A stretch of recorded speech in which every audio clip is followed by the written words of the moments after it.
Hi, I'm Bob Humphrey with another tip, and today we're going to talk about feeding deer in the winter. One factor to keep in mind is when to feed.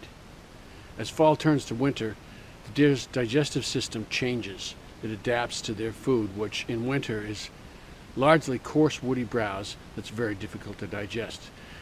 You want to start feeding before they make that transition, and I'll explain why in a minute. Okay, now deer have a very complex digestive system. Their stomach consists of 4 chambers, and within those chambers there are beneficial bacteria that help break down the coarse fibrous material that makes up most of their winter diet.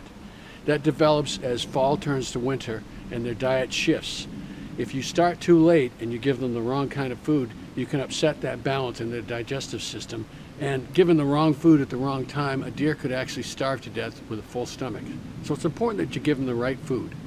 Okay, a little bit of corn is not a bad thing. It gives them a little quick energy, but you want to also make sure that your mix has plenty of protein, probably between 15 and 20% protein. Some roughage in there too, because they need that cellulose, that fiber, to help digest and to help feed the bacteria that break the fiber down into a usable form that they can absorb and get some nutrition from. Now, as I mentioned, you want to start early. You want to continue through the winter. If you're going to start feeding, deer become dependent on that food source. You've got to keep it out there. You've got to put it out on a regular basis so when they keep coming back, they find it. Otherwise, they're left to feed on what's left in the environment, which in the winter isn't a whole lot. And you've got to continue feeding right through the winter until the grass starts to green up in the spring. Otherwise, again, you leave the deer looking for something to eat. By the end of winter, the gas tank is on empty. They've depleted all their fat stores, their energy stores, and they're really struggling. So the end of the winter is particularly important. Start early, feed through the winter, and continue right to the end of winter until green up. Where you place your feeders is another important fact. You don't want to put them near roads, because you put a feeder near the road, you attract deer to the area, and there's a higher probability that they're going to have a car-deer collision. You don't want to put your feeder too close to houses. There's disturbance from people. More importantly, there may be pets. People may have dogs that if they run loose, they could chase the deer.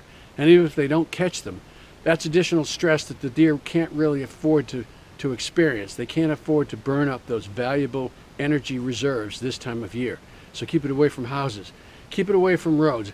Get it out as far as you can. Maybe someplace where the only way to access it is by snowmobile, ATV, side by side.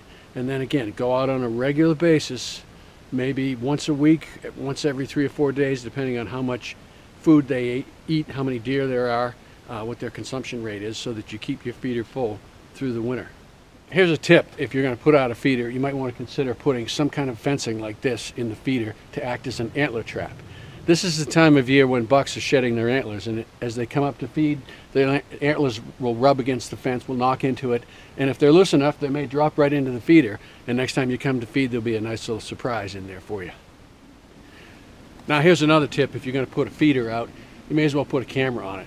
It's a great way to monitor your deer herd.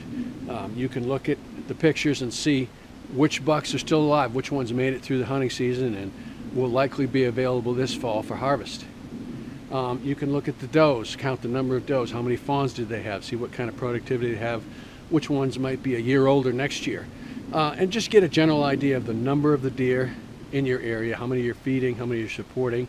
That might help you keep track of how much food to put out, how often to put it out, and just a general idea of the health and variety and number of deer in your area. Oh, and it'll also tell you when the bucks shed their antlers, so you know when it's time to get out, walk around, and look for those sheds. Well, that about covers feeding deer in the winter, but just to recap, if you're going to feed, you need to start early. You need to feed right through the winter, and you need to continue until the end of winter, until the grass starts to green up. You need to feed the right kind of food. You can't just put corn out. You need to put a good mix, something with energy, like corn, something with protein, a pelletized mix, something with some roughage so that their system is already adapted to digesting. And get your feeder out away from houses, get it away from pets, get it away from roads, get it out in the woods, someplace where you have to ride a snowmobile, an ATV, a side-by-side to get to, so the deer aren't going to be disturbed and they're not going to be threatened by vehicles, pets, that sort of thing. That about covers it, so please tune in again soon and often.